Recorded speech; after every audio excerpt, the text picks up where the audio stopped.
بسم اللہ الرحمن الرحیم۔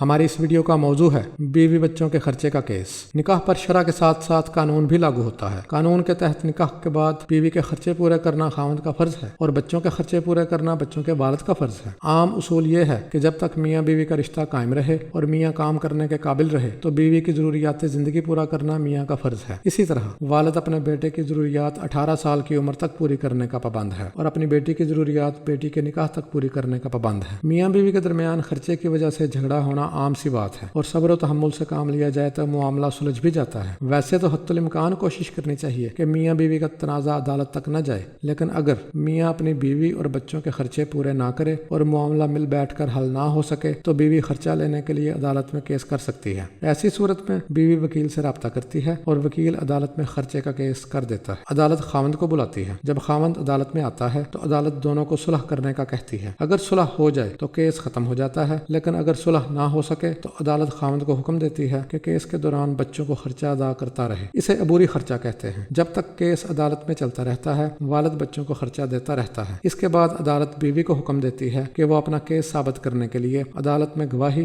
اور ثبوت دے۔ اگر ممکن ہو تو عدالت خاوند کو حکم دیتی ہے کہ وہ اپنا کیس ثابت کرنے کے لیے عدالت میں گواہی اور ثبوت دے۔ دونوں طرف کے گواہ اور ثبوت مد نظر رکھ کر عدالت اپنا فیصلہ دیتی ہے۔ اس فیصلے میں عدالت بیوی بچوں کا ماہانہ خرچہ طے کر دیتی ہے۔ اسے پکا خرچہ بھی کہتے ہیں۔ اگر خاوند پھر بھی خرچہ نہ دے تو بیوی دوبارہ عدالت میں کیس کرتی ہے۔ عدالت خاوند کو بلاتی ہے اور خرچہ ادا کرنے کا حکم دیتی ہے۔ اگر خاوند پھر بھی خرچہ نہ دے تو عدالت خاوند کی جائیداد فروخت کر کے یا اس کی تنخواہ میں سے بیوی بچوں کو خرچہ دلوا سکتی ہے۔ اگر خاوند کی کوئی جائیداد وغیرہ نہ ہو تو خاوند کو جیل جانا پڑ سکتا ہے، جبکہ جیل جانے کے باوجود خرچہ معاف نہیں ہوتا۔